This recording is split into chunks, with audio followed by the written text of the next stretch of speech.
Assalamualaikum warahmatullahi wabarakatuh. Alhamdulillah. Alhamdulillahilladzi arsala rasulahu bil huda wa dinil haq. Asyhadu an la ilaha illallah wa asyhadu anna Muhammadan abduhu wa rasuluh. Wasikum bi nafsi wa taqwallaha faqad fajal muttaqin amma ba'du. Pemirsa channel Laskar Mataram Raya yang saya kasihi, saya sayangi, mudah-mudahan Allah selalu melimpahkan curahan rahmat dan kasih sayang kepada kita semua. Perlu saudara semua ketahui, hari ini atau waktu-waktu ini sangat viral pembicaraan mengenai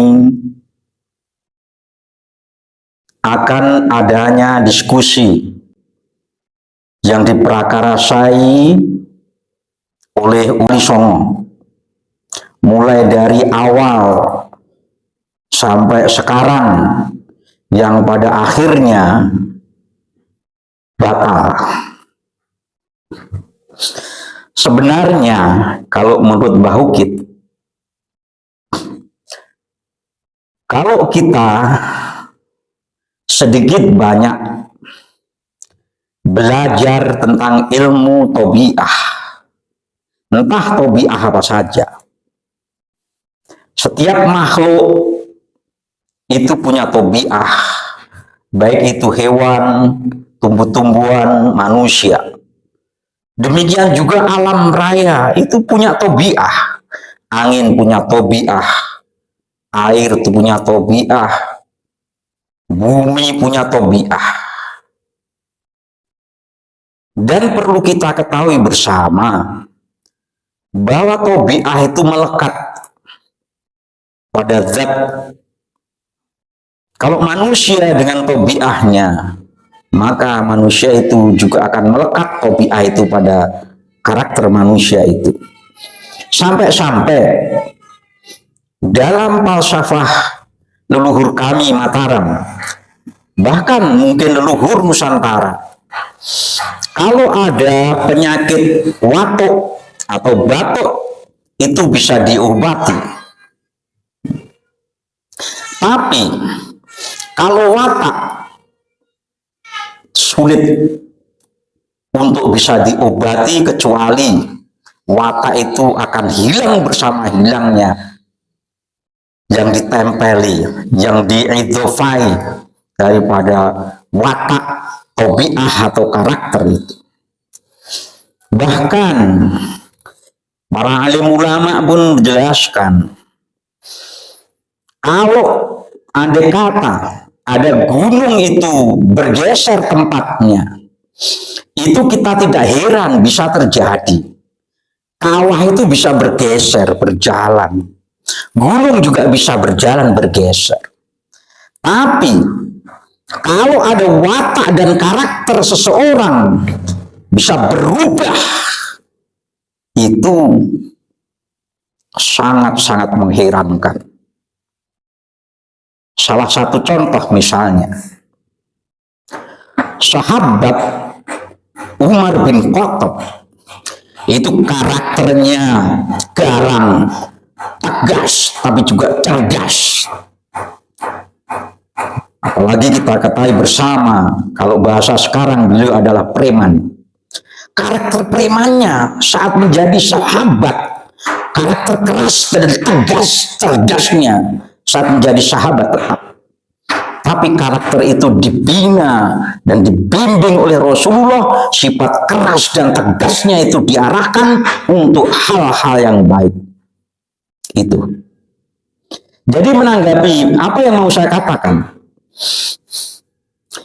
bagi teman-teman semua seharusnya mempelajari bagaimana karakter Yahudi. Sekali lagi, harusnya teman-teman semua sudah tahu atas karakter dasar daripada orang-orang Yahudi yang dalam ini haplogrup G. Apalagi Yahudi yang KW, Yahudi sebenarnya bukan Yahudi asli, tapi adalah orang-orang yang membajak orang Yahudi. Yahudi Ashkenazi. Karakternya bagaimana? Kita pun di dalam Al-Quran sudah diperingatkan oleh Allah bagaimana karakter orang Yahudi. Dan sementara kita yakini bahwa para habaib imigran zaman itu adalah haplogrupnya G. Apa artinya? Ya karakter mereka sama dengan karakternya orang Yahudi. Jangan mudah percaya. Kalau perbandingannya, misalnya ada 1000, itu mungkin hanya 1-2 yang spesial. Sama waktu zamannya Rasulullah, Yahudi banyak. Tapi yang menjadi berhasil dibimbing dan dididik oleh Rasulullah hanya berapa gelintir. Ini mesti menjadi pemikiran kita bersama agar apa? Agar kita berhati-hati saat menghadapi mereka. Mereka itu sudah kita tahu, mereka itu licik, kejam.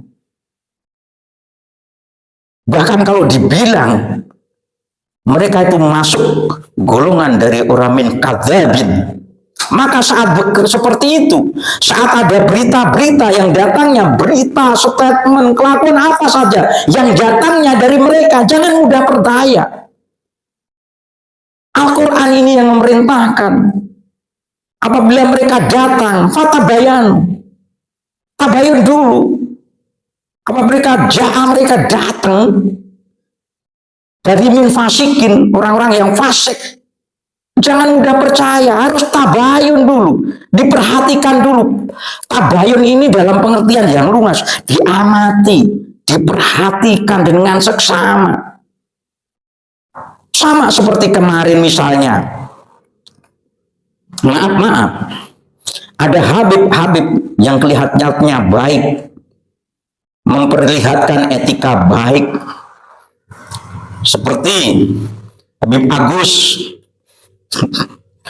Pada awal-awalnya saat beliau mau tes DNA, wah teman-teman kita, bangga menyanjung seolah-olah mendudukkan Habib Agus sebagai pahlawan. Tapi kalau saya tidak semudah itu. Karena apa? Saya mempelajari yang namanya ilmu tabiah. Tidak mudah untuk percaya kepada seseorang. Saya amati dulu. Ibaratnya seorang peneliti, jangan mudah-mudah mengambil kesimpulan sebelum data itu lengkap kita miliki. Maka bagi para peneliti, hati-hati Anda. Sebelum Anda benar-benar yakin bahwa tidak ada satu data pun yang tercecer, jangan keburu-buru ambil kesimpulan. Maka saat saya mempelajari tesisnya Kiai Imad, dan saya yakin dari situ bahwa datanya sudah lengkap dan Kiai Imad mengambil kesimpulan itu, maka saat kesimpulan itu disampaikan, data yang tercecer itu tidak ada. Semua data sudah diakses di situ, sudah diolah di situ, maka orang akan kesulitan untuk menafikan. Karena apa? Datanya sudah lengkap. Maka demikian juga saat Habib Agus mau dites DNA dan teman-teman tepuk tangan memberi support seolah-olah mendudukkan dia sebagai pahlawan. Kalau saya nanti dulu, karena saya adalah orang yang senang mempelajari tabiat segala sesuatu yang ada di alam raya ini, termasuk tabiat manusia, tabiat hewan, tabiat tumbuh-tumbuhan, tabiat alam. Untuk apa? Iqra, kita baca, sehingga kesimpulan kita, prediksi kita itu akan menjadi prediksi yang bijaksana. Itu waktu itu saat Habib Agus tes DNA, saya tetap salut, kita hargai ya secara umum seperti itu. Tapi secara khusus saya sudah mempunyai produksi, mempunyai kalkulasi. Faktanya betul. Ya betul kan? Setelah ketahuan haplogrupnya G dan ada kesempatan untuk bicara, tetap aja watak karakter dasarnya muncul. Tetap nggak terima. inginnya tetap diakui sebagai dzurriyyah Rasul dengan muter-muter dengan saya udah tahu prediksi akan seperti itu, maka saya nggak mudah-mudah. Demikian juga dengan peristiwa gagalnya, peristiwa mau adanya diskusi ini. Mulai diskusi yang dulu batal di UIN mana itu? UIN Syarif Hidayatullah batal. Dan ini saya pelajari. Dan kesimpulan saya ini nanti tidak akan jauh daripada yang sudah-sudah. Karena apa? Yaitu tadi. Kalau ada penyakit batuk itu bisa disembuhkan, tapi kalau watak, karakter itu sulit. Bisanya diarahkan. Nah, diarahkan itu tergantung siapa yang mengarahkan. Artinya semua yang kejadian tentang mulai ada rencana UIN untuk diskusi, semua itu by design, kepentingan semua masuk di situ. Baik yang pro dengan Kiai Ahmad ataupun yang kontra dengan Kiai Imam.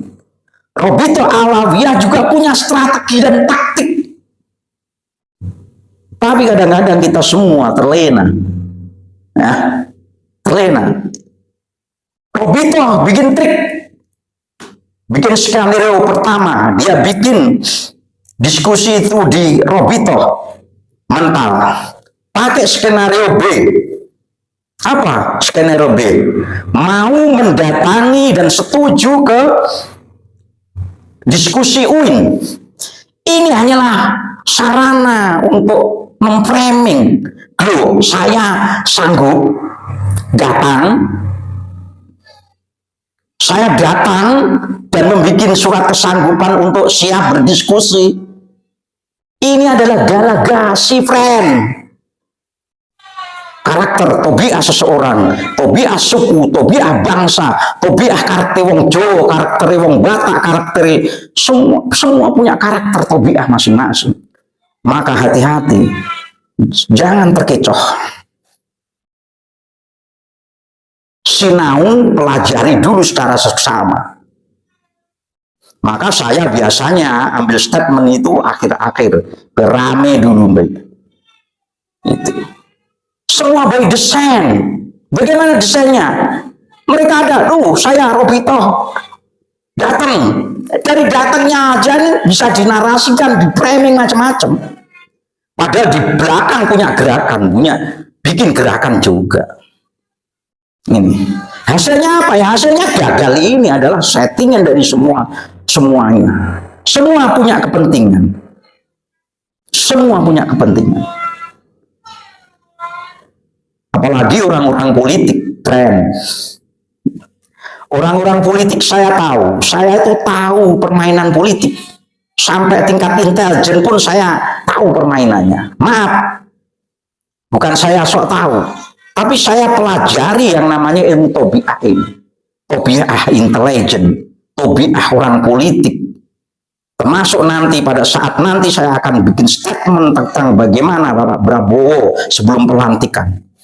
Tapi nanti, dan prediksi saya ini, karena saya belajar dari ilmu tobiah, fakta endingnya tidak jauh dengan apa saya prediksi. Bukan karena saya tahu goib, tapi ini goib syar'i. Goib syar'i itu goib yang bisa dipelajari. Misalnya tentang mau turun hujan di sana, karena ada tanda-tandanya.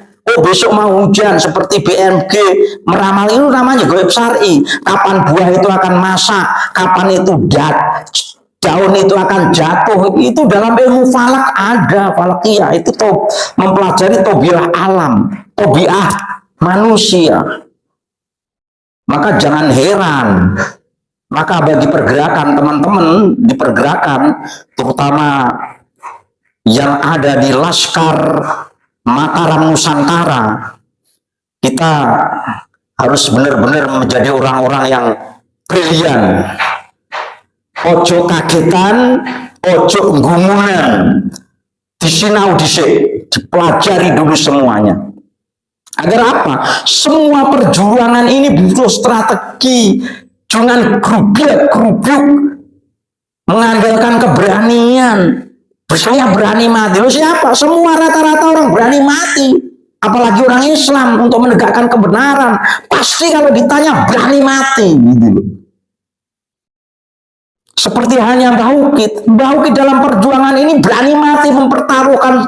Kalau hanya nyawa, kematian itu bukan hal yang ditakuti bagi orang Muslim yang memegang tauhid yang kuat.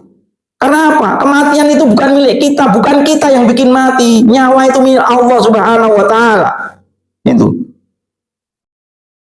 Gak ada rasa takut akan mati. Tapi Allah di samping membuat ketetapan, Allah juga membuat hukum sebab akibat, syariah, nas, kudroh, irodah.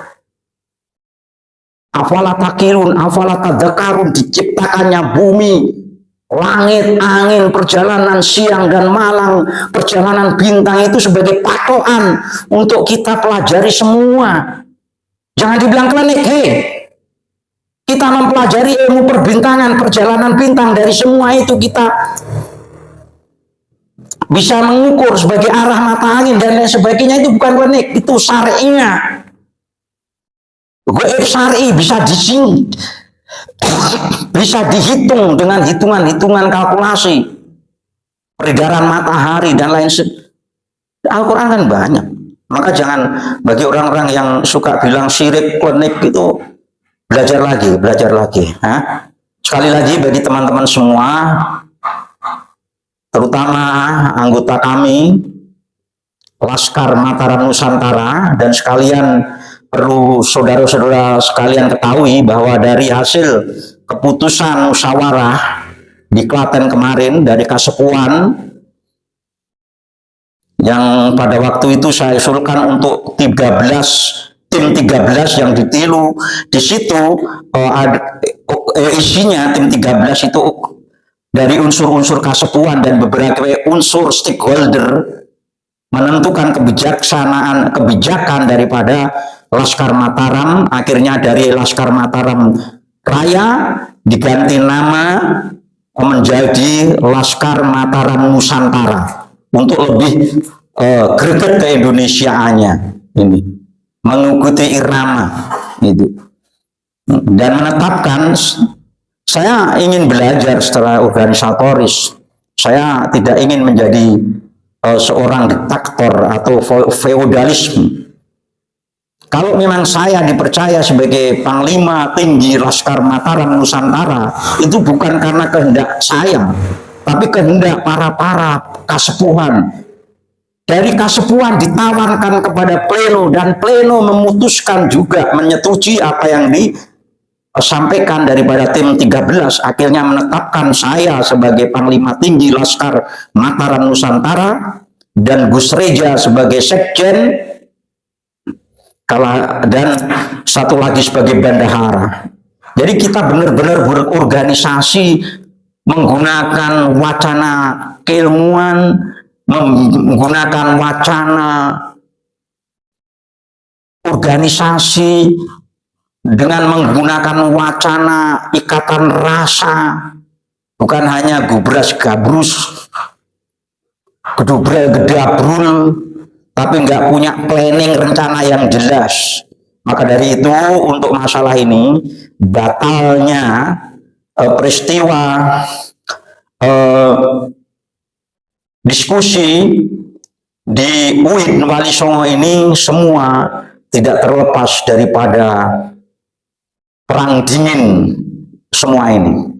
Maka dari itu, ini adalah, jika diakui atau tidak, adalah masih kekalahan kita. Nah, dari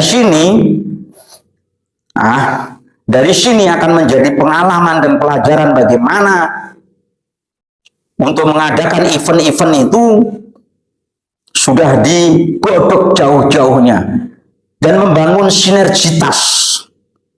Jadi tidak bisa berjalan sendiri-sendiri. Misalnya hanya mengandalkan Laskar Sabilillah, Laskar Mataram, mengandalkan dunia pendidikan, akademi, mengabaikan peran-peran sektor yang lain. Tidak bisa seperti itu. Karena kita tahu masalah ini sudah lama, ratusan tahun. Dan herannya lagi,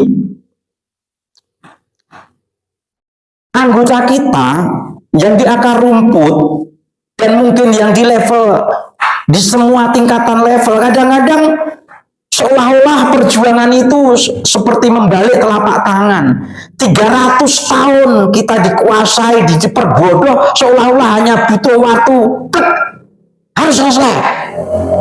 Tidak seperti itu, kita harus berpikir realistis. Harus realistis. Menghilangkan doktrin selama 300 tahun. Kok kita hanya pengen 1 tahun, 2 tahun, apa hasilnya? Tetap seperti sewaktu saya Mbah Ukit sampaikan, perjuangan saya tidak akan pernah berhenti. Walaupun mungkin saya bukan menurut sampai titik darah penghabisan, tidak, sampai titik nadir bahasanya Mbah Ukit. Kalau darah habis, energi habis, berhenti. Kalau sampai titik nadir, ya sudah. Maka mudah-mudahan andai kata ini berhasil, ada generasi-generasi yang rusak. Dan saya yakin nanti kita, meski negara harus hadir, nggak tahu bagaimana caranya, ini kita pikirkan, kita paksa negara untuk hadir, karena ini sebenarnya tugas negara. Maka nanti insya Allah saya akan bikin bikin masukan untuk negara. Barangkali didengar, kalau tidak didengar ya bagaimana caranya supaya didengar, gitu aja. Kita sebagai rakyat itu bagian dari negara ini, meski juga bergerak untuk memikirkan negara. Kenapa? Karena seluruh akibat yang ada dan terjadi di negara ini imbasnya bukan hanya kepada pemerintah, kepada kepala negara, kepada tentara, kepada polisi, kepada unsur politik, tapi akibatnya dirasakan oleh seluruh rakyat Indonesia. Dan jangan merasa ini dampaknya polisi. Nanti kalau ini polisi begini repot, kalau ini tentara nanti repot, kalau ini pemerintah nanti repot. Betul.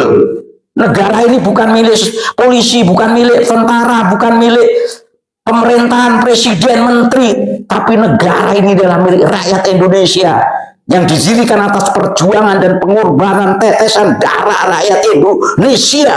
Dan kita semua sudah sepakat bahwa kekuasaan tertinggi adalah di tangan rakyat. Ini harus kita sadarkan kembali, mulai dari level rakyat sampai level pejabat sampai R1-nya, untuk paham bahwa negara itu bukan milik presiden. Jadi jangan macam-macam, mentang-mentang Anda jadi presiden. Sekalipun Anda presiden, nyawa Anda di tangan Allah Subhanahu wa Ta'ala. Itu saja sebagai gambaran pada kita semua. Jangan mudah mengambil kesimpulan apa saja. Mari kita belajar, jangan semangat kita yang tinggi tapi mengabaikan daripada strategi. Akhirnya salam perjuangan, jangan pernah berhenti, jangan pernah kendor semangat, patah tumbuh hilang berganti. Satu strategi gagal, kita ambil strategi lain sampai benar-benar perjuangan ini berhasil.